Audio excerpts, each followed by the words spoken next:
Les 2 et 3 mai prochains, c'est la 17e édition de Génération Star Wars et Science-Fiction à QC.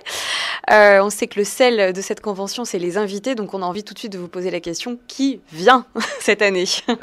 Encore aujourd'hui, un grand panel d'invités avec 3 acteurs qui ont joué dans les films de Star Wars, avec notamment Tim Rose qui a joué l'amiral Akbar, Mac Carter qui a joué Bib Fortuna et Alan Roscoe qui a joué dans les nouveaux films, également Bib Fortuna, donc deux fois le même personnage pour le prix d'un, et le Jedi Plo Koon. On a également de nombreux auteurs de bandes dessinées, avec notamment Stéphane Roux, qui a travaillé sur Star Wars. On a aussi des auteurs qui ont travaillé sur de l'Heroic Fantasy ou sur d'autres séries de science-fiction. Et on a aussi 2 doubleurs de la série Game of Thrones, donc les doubleurs français, Guillaume Orsa et Alice Orsa, qui doublent respectivement le Limier et Arya Stark. Alors en 17 ans de convention, ça date maintenant, ça date de 1999, la première. Quels ont été les invités les plus marquants? Je pense que le plus marquant, ça a été évidemment certains acteurs qu'on a pu avoir. Alors notamment, on a eu Peter Mayhew qui jouait Chewbacca, Anthony Daniels qui jouait C3PO, et puis aussi Jake Lloyd, donc qui jouait Anakin dans l'épisode 1, donc le petit enfant blond sur Tatooine, qui était une rencontre marquante parce que nous avons souvent l'habitude d'avoir des acteurs qui ont joué dans les premiers films, donc dans les années 80, donc qui sont souvent des personnes qui maintenant ont 60-70 ans, et là d'avoir quelqu'un qui avait 25 ans à peu près, peut-être même un petit peu moins à l'époque où il est venu, c'était très intéressant, ça apportait plus de fraîcheur dans les échanges et c'était vraiment très sympathique. Et justement, en parlant de fraîcheur, il y a un nouvel épisode qui va pas tarder à sortir, le 7e épisode de la saga. Du coup, c'est une année un petit peu spéciale pour vous? Oui, carrément, c'était une année spéciale avec cet épisode 7 donc, qui va sortir en décembre. Et puis tout ce vent de fraîcheur et de nouveauté qui est en train aujourd'hui d'arriver sur Star Wars depuis le rachat de Disney. Donc on commence à avoir des informations sur les films, cet épisode 7, le premier spin-off qui s'appellera Rogue Leader. Et puis également des nouvelles BD, des nouveaux livres, une série animée Star Wars Rebels. Donc beaucoup de nouveautés qui effectivement nous donnent un peu plus de grain à moudre pour la convention. Pour cette année déjà? Déjà pour cette année, la série animée est déjà sortie, la saison 1 est terminée. On commence à avoir des infos sur les films. Bon, moi je fais partie des gens qui ne veulent pas y spoiler, donc j'évite au maximum ces infos-là. Les nouveaux livres ont commencé à sortir. Les BD, on est en plein dans les premières sorties de cette nouvelle vague Star Wars, si j'ose dire.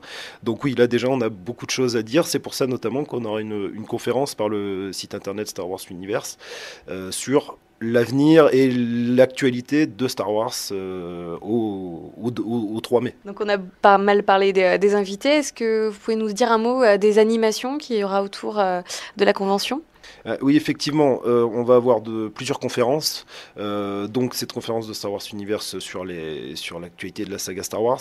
On va aussi avoir Jean-Pierre Fontana, qui est un auteur de science-fiction clermontois et un grand spécialiste de science-fiction qui va venir nous parler de l'histoire de la science-fiction des origines jusqu'à Star Wars, justement. On a aussi Raphaël Gonod qui viendra nous parler des gens qui construisent des droïdes échelle 1, avec toutes les fonctionnalités, les bip-bip, les lumières, ils avancent tout seuls. Ça, c'est assez sympa. Et on va aussi avoir des concours, donc ça, c'est assez traditionnel chez nous. Le concours de costumes, donc toujours très joli à voir, même si on n'est pas fan. Et par contre, plutôt pour les fans, des concours de connaissances. L'un pour les enfants, l'autre pour les grands spécialistes, donc qui sont bien sûr dotés de l'eau. Et on peut aussi parler de la séance photo avec les costumés, qui se fait les 2 jours. Donc là, c'est vraiment sympa d'avoir regroupé un petit peu tous les costumés. Et on a aussi une tombola. D'accord. Et il y a aussi des exposants qui viendront vendre, j'imagine, des petites figurines, des choses comme ça. Alors, on a 2 types d'exposants. On a d'abord des associations ou même parfois des particuliers qui viennent présenter leurs activités, surtout présenter leurs réalisations. Donc notamment, on va avoir un décor de Game of Thrones avec le trône échelin et un dragon de 2 mètres derrière, des œufs de dragon et tout. Ça devrait être très sympathique. On va aussi avoir un décor de la planète Andorre, donc plutôt côté Star Wars. Et puis de nombreuses autres choses, notamment tirées de Doctor Who, des différents univers. Et effectivement, on a aussi de nombreuses boutiques qui viennent proposer leurs produits dérivés, qui sont parfois un peu difficiles à trouver ailleurs. Donc c'est aussi une bonne occasion pour les collectionneurs. Et du coup, c'est gratuit. À chaque fois, l'entrée est gratuite. Mais est-ce que, par exemple, les conventions ou les questions-réponses avec les invités sont également libres? Toutes les activités sont gratuites. Vous entrez gratuitement et vous pouvez aller à toutes les animations qui, de toute façon, sont à l'extérieur dans un barnum annexe. Donc de toute façon, il n'y a même pas besoin d'entrer sur le salon, mais tout est gratuit.